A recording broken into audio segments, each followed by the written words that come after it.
Hey there and welcome back to the Code Wrinkles channel for a brand new video, which I hope it will be a very interesting one, since we will talk or we will show how to add authentication to a Blazor server app from scratch. And what I mean by that is that we'll not rely on the scaffolded Microsoft identity part that you usually get with the template if you check the checkbox that you want to use individual user account. We will want to use individual user accounts and we will still rely on Microsoft ASP.NET Core Identity, but we will not scaffold anything from the Microsoft ASP.NET Core Identity UI. And there are a few very important reasons why I think that this should be very important. First of all, when you scaffold identity, the problem is that it adds a lot of stuff for you, but it also hides a lot of stuff from you. So when you see that things are actually working, but soon enough when you want to actually customize something about how the authentication works and what you actually need to perform while authenticating things, which in most of the real application happens, you cannot just use an out-of-the-box solution for that because you need to add your custom logic to that. So in those cases already we have a problem because, hey, where do we want to actually add our custom logic? Then, of course, probably after a few reviews of Stack Overflow or whatever other sites you might be using, will say, okay, you can scaffold and actually add all the CS HTMLs to your project, but that will result in a very ugly structure in the end that would add a lot of view imports and a lot of different layouts, and then maybe something will be split in a layout that is not added and something that is added by default for the Blazor server application. So everything gets actually very crowded, and also you will then find that probably Microsoft used a certain way to actually implement that authentication, but you might want to actually do this a little bit differently, maybe by adding your own custom claims, or I don't know, doing things like different, and then it will be a headache. And then furthermore than this, you will see that, okay, if you at a certain point try to, okay, implement your own authentication, you will find out that, okay, it seems that you have done everything that you have seen in scaffolded project, but it's still not working because the UI of Microsoft ASP.NET Core Identity also adds a lot of custom middleware to that you don't see and that actually affect the way that that authentication works. So in the end, if you use the scaffolded version of authentication when it comes to Blazor server applications, you will end up having something that at least at an initial point works, but that you actually don't understand how it's working. And from my point of view, and I guess you already got that if you looked or viewed other videos on this channel, is that I'm all into this idea of understanding how a system works, because if you understand how a system works, then 99% of the things that you would need to do, you will implement very fast. And even if there are problems, you will find the bugs very fast, and it will actually be an overall advantage. So therefore, what we'll do here in this video, even if it may become a little bit longer, we will implement authentication in a Blazor server application from scratch. And we have here already started with this Blazor server template, but it's exactly the Blazor server template out of the box without authentication. And of course, the only thing that I have done is in the app settings.json file, I have already added a connection string that we will actually use throughout this entire video and probably also throughout some of the next videos that will follow directly afterwards. So let's first of all do a very small or short summary about what we will achieve today. So first of all, in order to implement authentication, we will need to add some NuGet packages. Of course, we will need the NuGet packages for Microsoft Microsoft Entity Framework Core, and we'll need the packages for Microsoft ASP.NET Core Identity, because all the identity stuff and services that we might simply reuse to authenticate user, to check if user is authenticated, to check if the user's timestamp is correct, and other things like that are already created there, so we can simply use them. And that makes a total lot of sense, because that's not something that you actually would want to add your custom logic to. So that's what we'll need to do. We'll then, of course, have to set up the DB context that we'll need for this purpose, and of course, including what we will need for the identity part. And after we have set this up, like the DB context and what we need for ASP.NET Core Identity, we'll actually need to implement authentication in our Blazor Server application. And when it comes to this, I would also like to refer you to the videos that to one video that we have previously published here, which is how to actually use the HTTP context in a Blazor Server application the right way. And believe me, if you haven't looked at that video, please take a moment, pause this one and go to that video.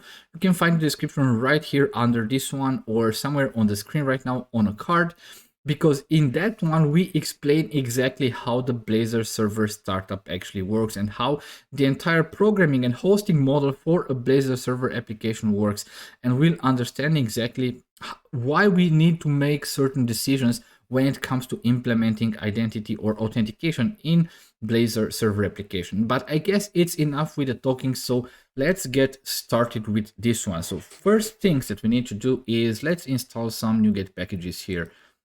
So I'll open up this NuGet package. Sorry, I guess I clicked here on something wrong. It's manage NuGet packages. That's actually what we want here. And we want to go to browse. And let me go to NuGet to make sure that we only get the packages that we actually need here in this case. And there are a few packages. I guess there are a total of 5 we'll need. So first of all, let's install Microsoft Entity Framework Core, because that's something that we will need. The entire Microsoft ASP.NET Core Identity Systems relies on the fact that it actually needs to talk to a database, to persist users, to persist roles and claims and other type of things. So that's why we of course need this Microsoft Entity Framework Core, and we'll also use a SQL Server. So let's install also Microsoft Entity Framework Core SQL Server. And last but not least, as at some point we might add some migrations or updating the database, we'll also need to install Microsoft Entity Framework Core tools. Now, while this installation actually gets going, I just want to say that the database that I will use right now has already all the tables that we actually need in it, so we won't actually perform right now a migration and updating the database, but that's some common EF Core stuff that's fairly straightforward. And if you're not familiar with that, we have an entire Microsoft Entity Framework Core playlist here, and you can get started with that very easily. So now that we have all the Microsoft Entity Framework Core packages that we need, we will need to jump over to use Microsoft ASP.NET Core Identity. And here, this package, it's not version according to the .NET Core, so the latest stable version is this one, so we just can install that, and things should actually just work with that without any big problem. Or without any problem at all for that matter. But then of course the Microsoft Identity System will need to also talk to Entity Framework Core. So that's why we also need to install this other package, which is Microsoft ASP.NET Core Identity Entity Framework Core. And that one is versioned according to the current .NET and EF Core version. So we have to install the latest stable version for .NET 6, because this application runs on .NET 6. So let's just install that, and we should be good to go. And I guess if we take a look into the packages that we already have installed, let's just maybe remove everything from here and do a refresh. And we see that we have 1, 2, 3, 4, 5 packages, and I guess that should be all right. So we shouldn't really need anything more than that. Now, we also have here this data folder that comes by default with the Blazor Server template. So in this data folder, we'll add here simply a class, and we'll call this class, it will be called data context. And as the name implies, this will actually be our DB context. And here is a very first important step when you want to implement authentication with Microsoft ASP.NET Core Identity. And this is generally not only in Blazor Server, but right now here specifically in a Blazor Server application, your data context should actually inherit the identity DB context. which is part of the Microsoft ASP.NET Core Identity Entity Framework core package. So we might be just able to actually add a reference and everything should work okay. Now, of course, we don't have any DB sets that we want to add right now from our project here because we don't really want to persist, for now at least, anything in our database. Only the identity part will persist things in the database, but we still need here a constructor because we will add this actually to the dependency injection container, of course, because we will really need that. So in this case, we'll have here db context options. And for that, we'll need to add using to Microsoft Entity Framework Core. And we'll just have to pass in these options to the base class because, of course, the identity DB context will need these options to know exactly to which database it should actually talk to. And that's fairly it for this DB context part. So here, one key point to actually take into consideration is when you want to work with identity in a Blazor Server application and generally in an ASP.NET Core application, and you want to persist those things, of course, in the same database that you might be using for your application itself, then you can create your DB context like you do usually, but make sure that it inherits from identity DB context, because that would add all the DB sets that Microsoft ASP.NET Core Identity needs in order to function correctly. So that's actually a very, very important part and key thing here, and that's why I wanted to do it while we actually record this video. And as said, with the DB context, I guess for now we should be ready. So the next thing is, or the next part that we could take a look into, is what we actually need to register. And we need to register a bunch of different services here, and of course some middleware. And we'll start with the services first, and we look into what we actually need. So first of all, of course, we need the database. So that's why maybe after this add, I'm thinking right now, I guess that after this add server-side Blazor, and before adding this weather forecast service, we'll add our custom stuff that we need right now. So first of all, we will need the connection string. So we will have here this var a builder dot, of course I have to also type it correctly, configuration dot get connection string, and I have the property that is called here default, and that should get us the connection string. Now, adding Entity Framework Core is actually very, very easy and straightforward, because we add Entity Framework Core in this case right now, as we usually do in all ASP.NET Core application. So I will have here builder.services.add entity framework. Oh, sorry, it's add DB context. Sorry for that. Add DB context. I'm thinking about a lot of stuff at the same time while speaking, and then well, sometimes things get or go wrong. So our DB context is the data context, and the one thing that we need to provide is the DB context options. And here we need to say use SQL Server, and we have to provide the connection string that we get from the configuration, and then we should be good to go with this one. So once again, adding Entity Framework Core here right now is very simple and straightforward, but here already I want to emphasize one important thing. And although for this we'll make a dedicated video in which we get in the details about how this actually works, and I would also like to maybe refer you to another video that's actually very popular here on this Code Wrinkles channel, which is called How to Use EF Core in Blazor Server the Right Way. And that's very important, because if you want to use Entity Framework Core in your components, then there is another way that we should do that using the IDB context factory or add DB context factory. But right now, and we'll see just in a few minutes probably why we do this the regular way right now, is that we will need for now to use this DB context in some Razor views actually, or Razor pages, where we will actually perform the authentication of the user or logout of the users. And as we will do this in Razor pages, they are request based, so like a regular ASP.NET Core application. You can only create or inject something in a Razor page only when a request for that page is actually there. So in that case, we can use regular scope services, because add DB context by default adds our DB context as a scoped service. So in that case, we can use without any problems scoped instances of our DB context, because there will be scoped only to that specific request that wants to actually load or do something on a Razor page. So that's why we add this actually normally here, and it will work. It shouldn't be any problem. In fact, that's even the way that you should do that. And if you want to use Entity Framework Core also in your components, as said, we will have a dedicated video only to that, to see exactly how we can reconcile the fact that we need also some scoped instances of the DB context, but we will also need the DB context factory. Okay, cool. So we are done with that. And then I guess the next thing that we will need to do is actually configure our identity.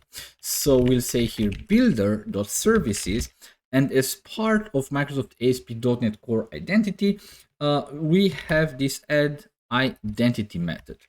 And in this identity method, first of all, this is a generic one. And we have to provide two things here. So first of all, we will have to provide which will be the user that we will have as an identity user. And we will use the default user that we have in Microsoft ASP.NET Core Identity. And this one is the identity user class. Identity user class, of course, we have to also spell it correctly. Okay, let's add the using statement for that. And then we'll also need to provide the role class that will be actually used if we want to work with roles, and therefore we will specify once again the default that we have in Microsoft ASP.NET Core Identity, and which will be this identity role. However, now what I will do here is I will also add some options. And here in these options, and what I'll do here, I actually already have written this, or I have prepared that. And for this video, there will be probably some copy pasting here, because it really doesn't make sense to really stay here until I type all the components that we need to create in Razor pages and things like that. But for now, what we do here is actually we just say, or we define the options that we want to use mostly for the password requirements, because by default, password requirements are, I don't know, fairly secure, I would say, of course, but for our demo purpose, they are really not that important. And I really want to be able to just set almost any type of password. So that's why we actually set almost everything here to false. And then another very important setting that we want to do here, because it's usually by default put on true, is that we don't want to require a confirmation email after we register for the first time in that application. We just want to actually be able to log the user in, and then that would be it. So that's actually why we need these options here. Of course, in your applications, or if you try this on your own or in your side project, you can customize the password policies and everything that can be customized here according to the requirements of your exact project. However, there is one other very important thing that we need to do, and this is maybe one part that a lot of people skip and get wrong, is that, okay, we say that we want to add identity services, and that actually adds a lot of services to our DI container that we can use to authenticate users, to check their credentials, and very, very similar things. But of course, in order to do that, we also need to communicate with the database. And Microsoft ASP.NET Core Identity comes with what are called stores. So we want to also say that we want to add entity framework stores. And here in this method, we need to actually specify which is our DB context. And our DB context is the data context that we have configured also previously. And that should be it. So from the services that we need to add for the authentication in a Blazor Server application, that would actually cover that. Now, there is one only other thing that we might need to add here, and that's something that probably if you use scaffolding, you might not see, and if you try to implement on your own, you will say that everything breaks, or that it at least doesn't work as expected when you sign in users, is of course, we need to add also middleware for authentication and authorization. So we'll have here just after app use routing, we'll have app use authentication. And it's very important here that we first have this app use authentication and then app.use authorization. So it's the order here. So generally, when it comes to registering middleware, the order is very, very important. And here, when we think about authentication and authorization, once again, the order is of utmost importance, because first of all, you have to authenticate a user in order to be able to determine in any way what actually is that user allowed to do in an application and what not. And that's why we need to make sure that we have, or that we add everything here in this exact same order. And right now, everything should be set up from this point of view. So in the program.cs, we shouldn't need to make any changes anymore. Now, of course, now comes the very, very fun part. And as I have explained already, let me just grab something to drink real quick.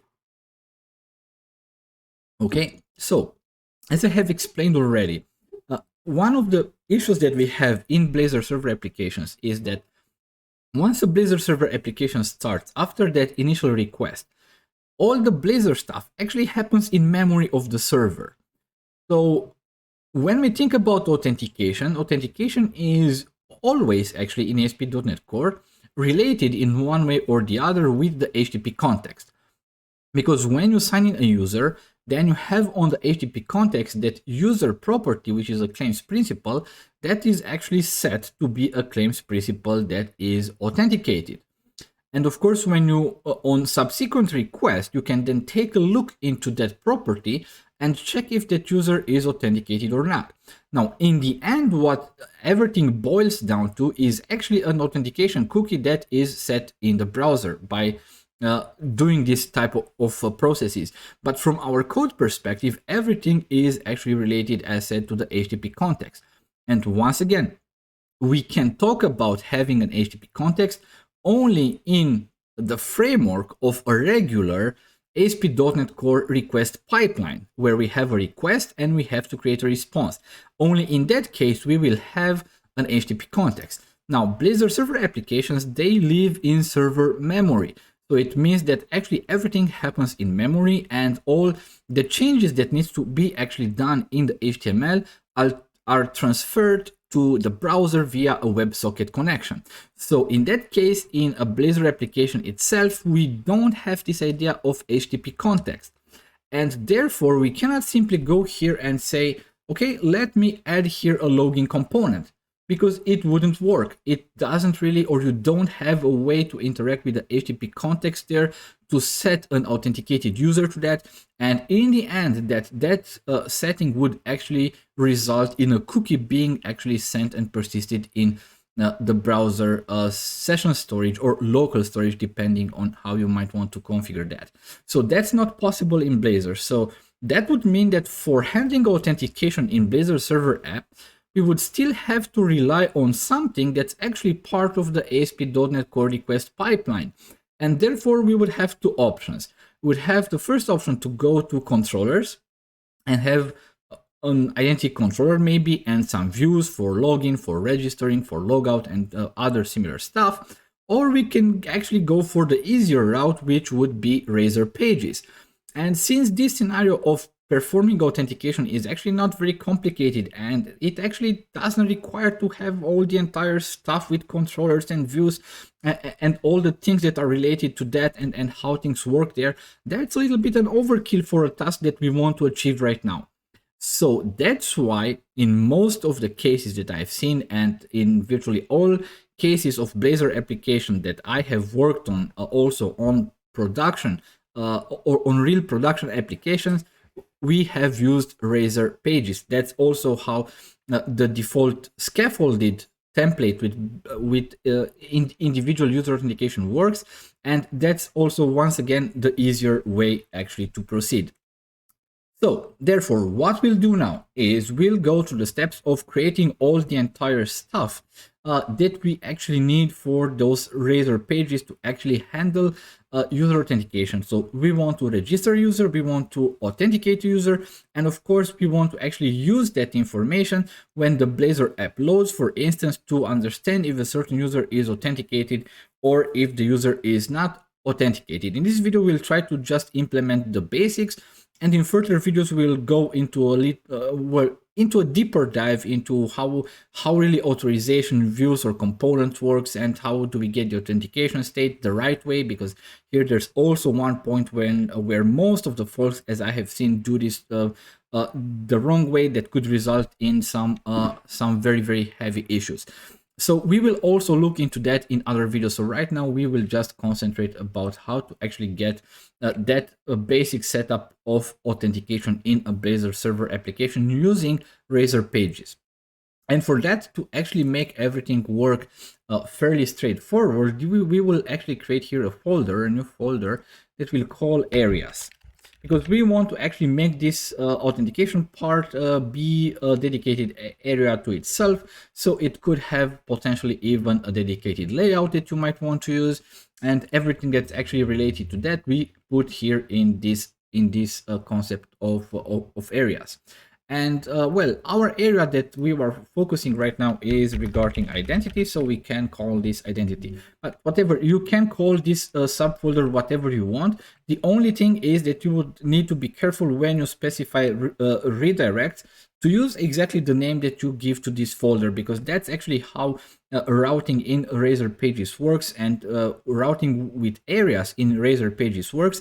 You have to actually give or indicate this folder here. We call this identity. So all our URLs that we'll create or redirect to for login would be identity / something else.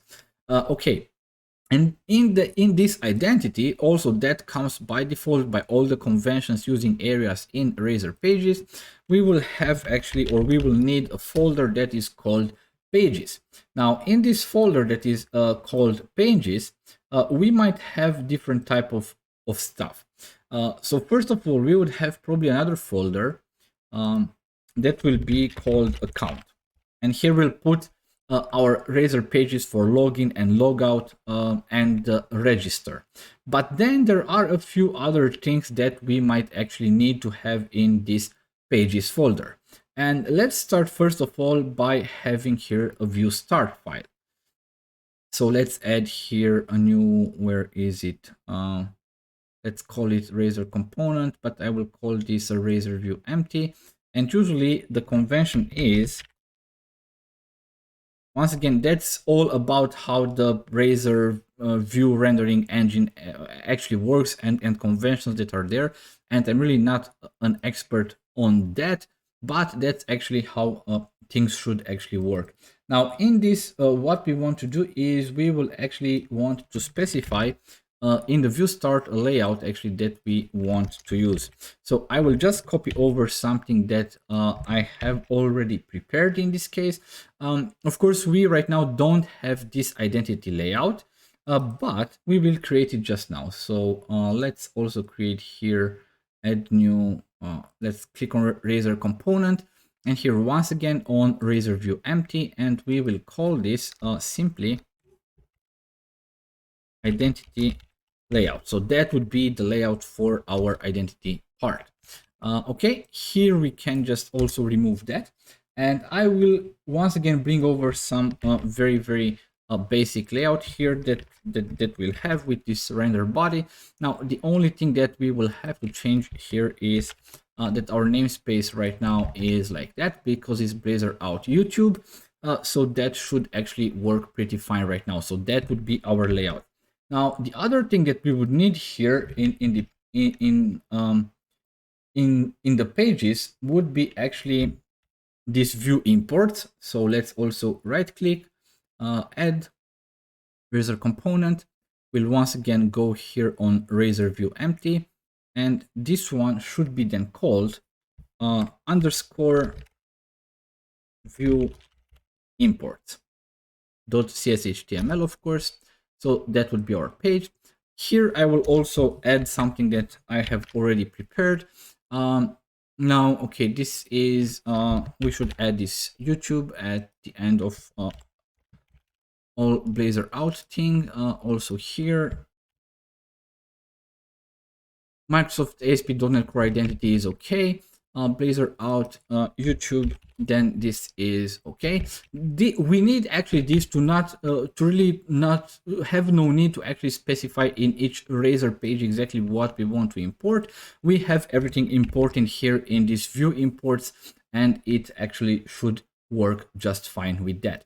And I guess that right now with these three files, so once again, we have a layout for our area, we have then the view imports, and we have then the view start, and we should actually be good to go with this very basic setup that the Razor renderer actually needs in order to work correctly. So what we can do right now is, on the other hand, is come back here to this account folder, and let's add here, once again, we'll click on Razor component, but in this case, we will choose here this Razor page.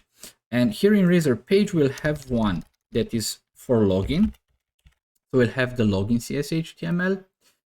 Then we'll have another one. So let's add them directly, everything that we need.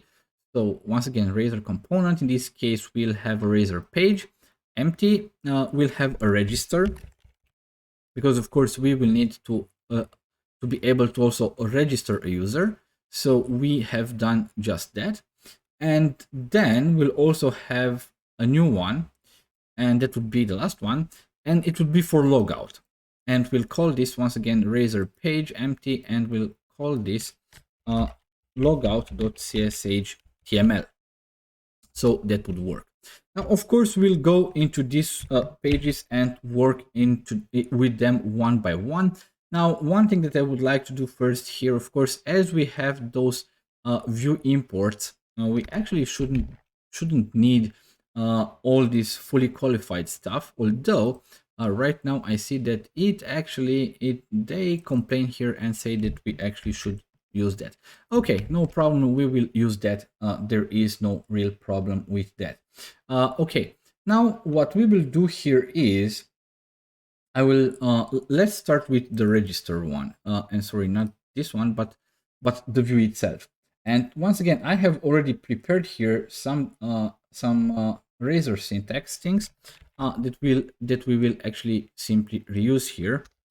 So first of all, we have that, and of course, right now we actually we have some errors because we will have to also create the code behind for that, but we'll look into that just in a few seconds. And here for registering, we will actually have this also copied over because I have already prepared that.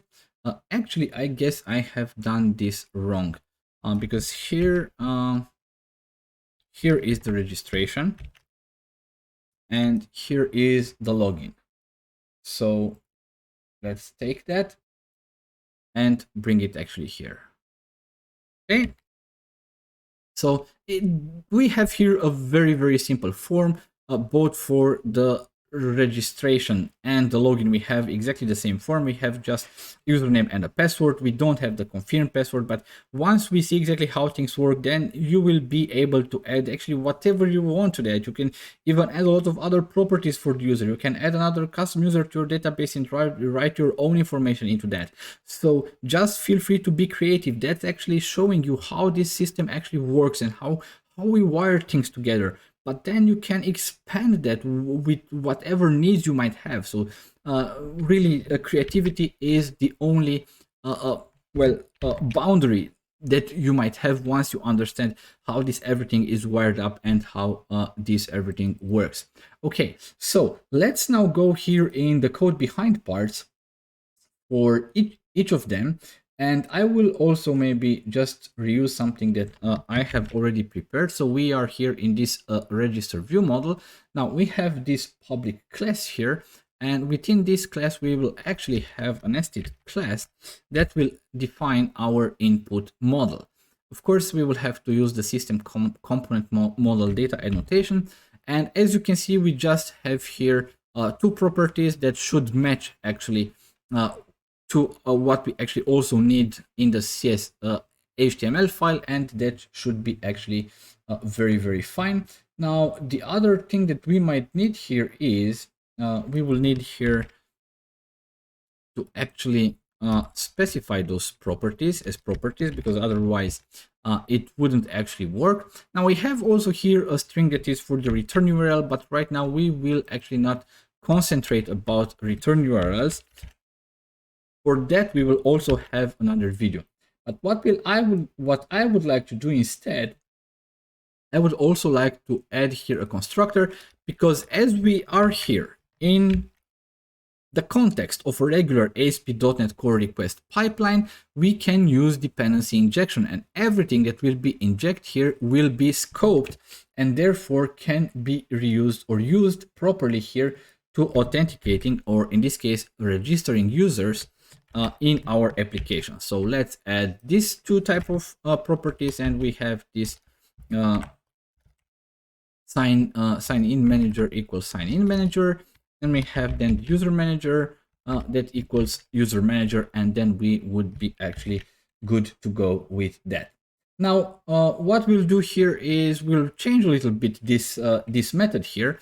Instead of void, it will be an async task, because we will also have some async post, although actually that could even remain void here, because what we want to put here, that actually gets executed when the request comes in for this page. So when we actually want to send that form to the user, to the browser session of the user, so that the user is able to actually do something. So the only thing that we'll say here is that return URL, it would be equal to URL dot content, and here we'll actually specify right now the root for the entire application, because this is where we actually want to redirect.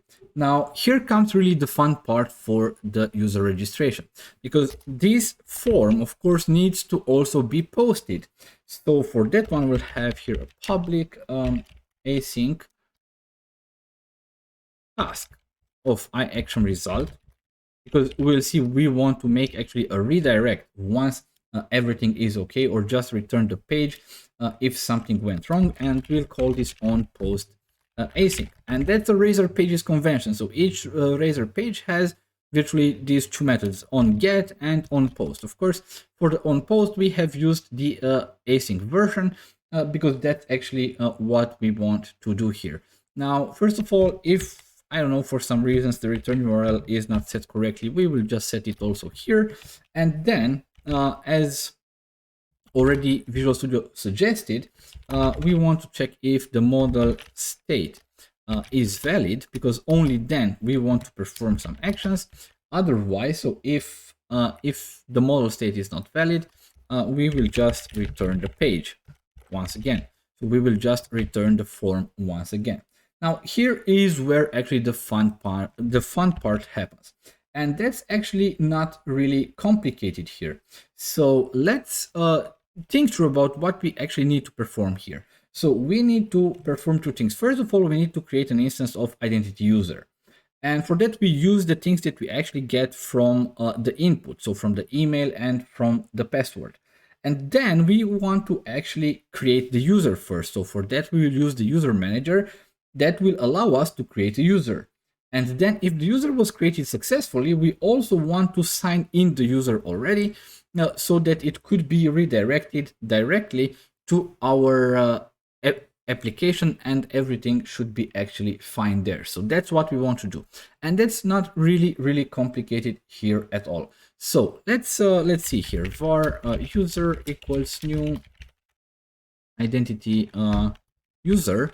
And probably let's use here, but no, that's not what I need. We need the only properties that we need to specify is the username, and the username in our case will also be the email from our input, and the email address will also be equals to input email.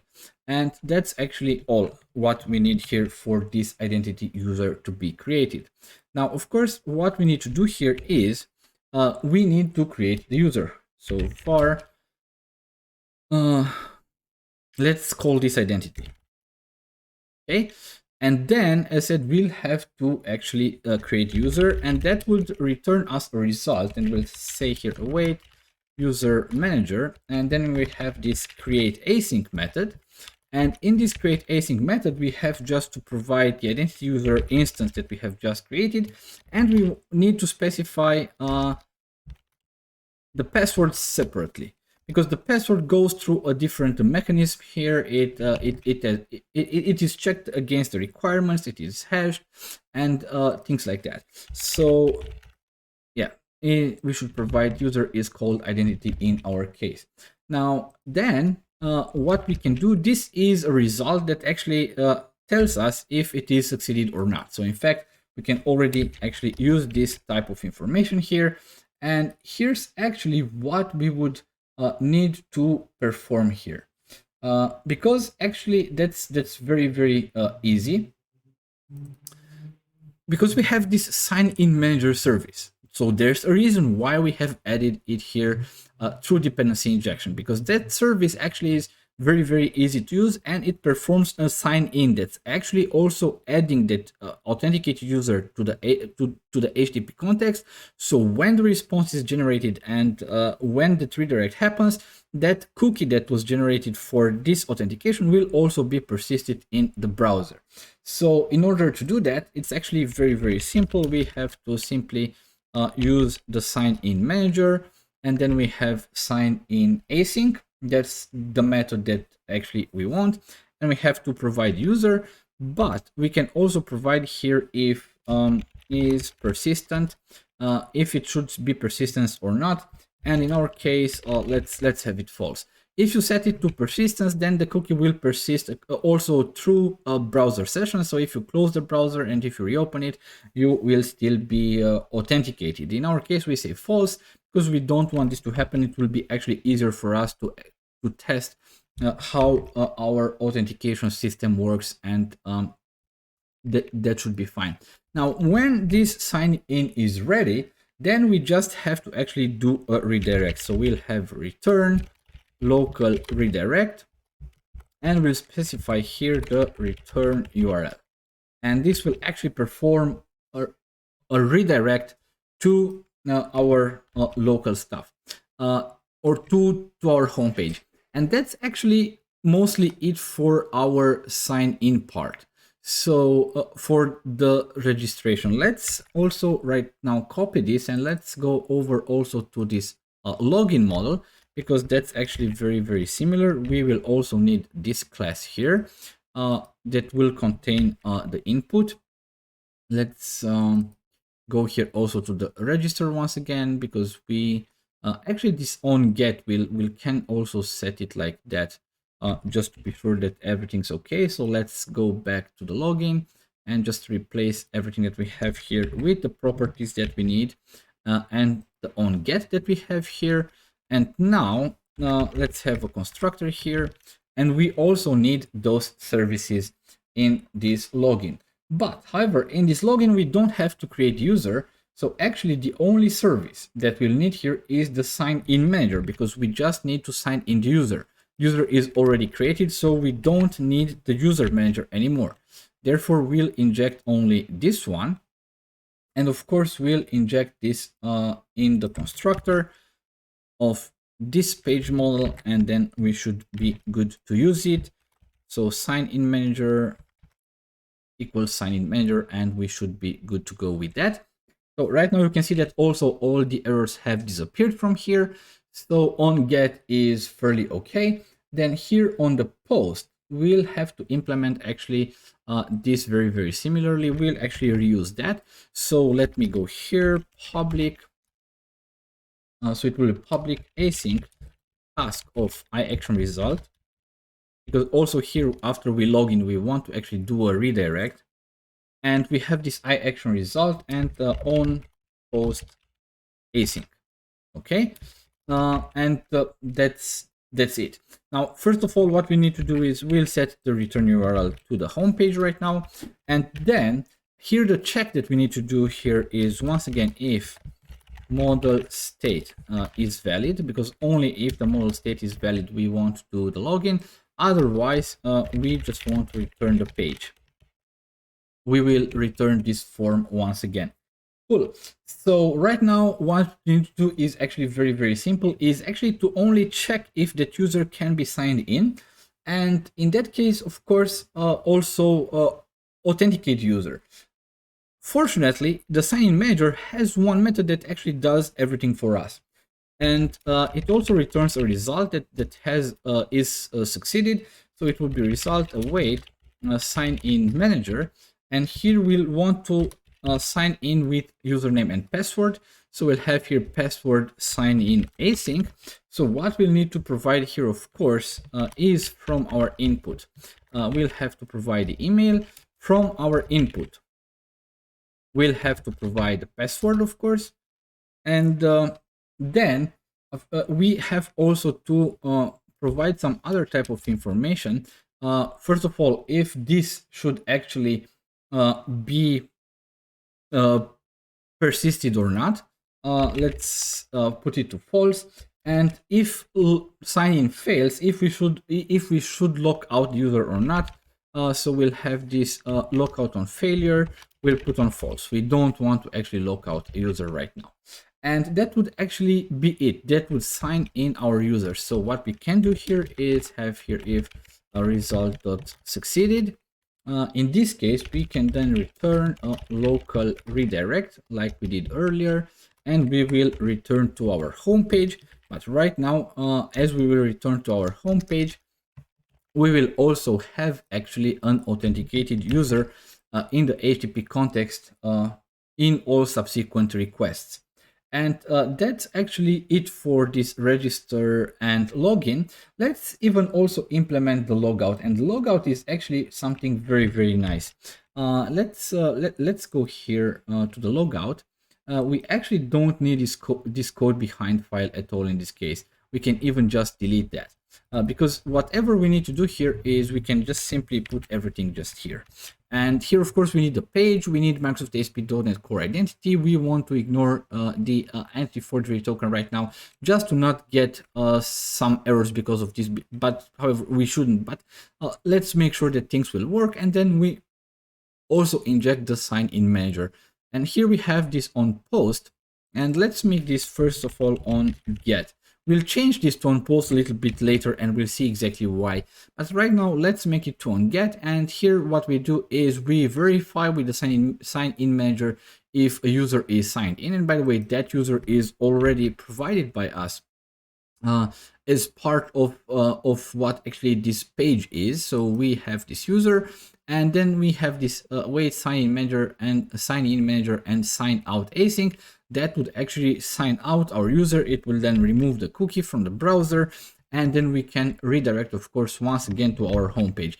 So logout is essentially just logging user out and making this redirect. It doesn't really have a view for that. So we don't have any real UI for this type of behavior.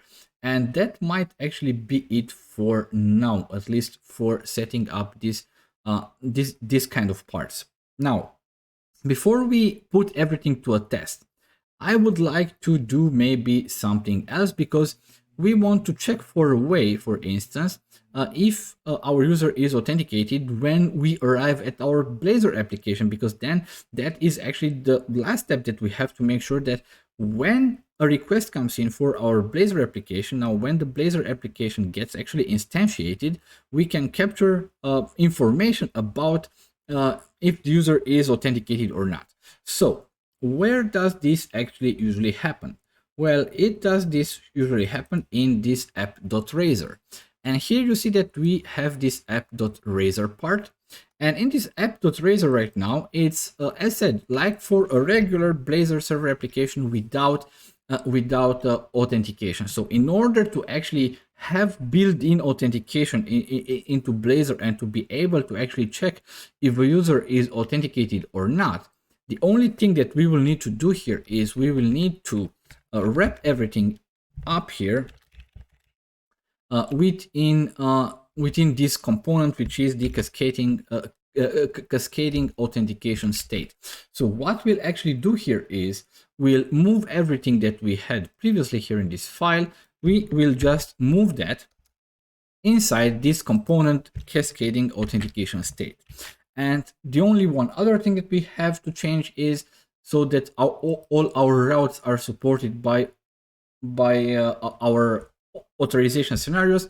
Instead of route view, we will have here authorize route view. And besides that, everything actually should pretty much work okay. Now, let's make even a check, for instance, if everything seems to be working fine here.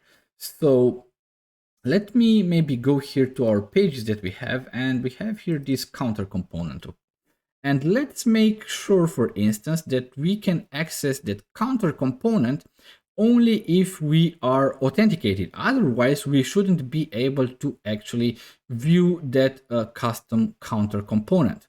In order to actually do that, what we'll do here is, once again, I will just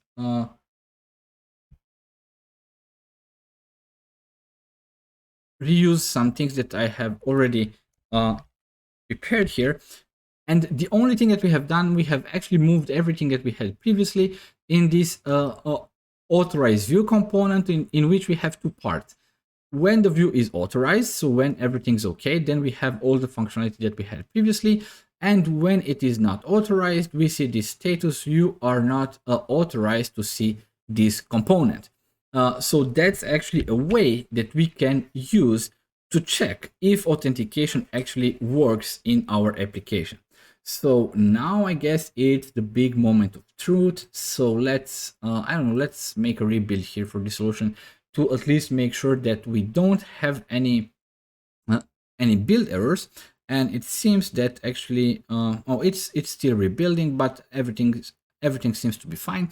So right now we can already use our application, and let's start the UI.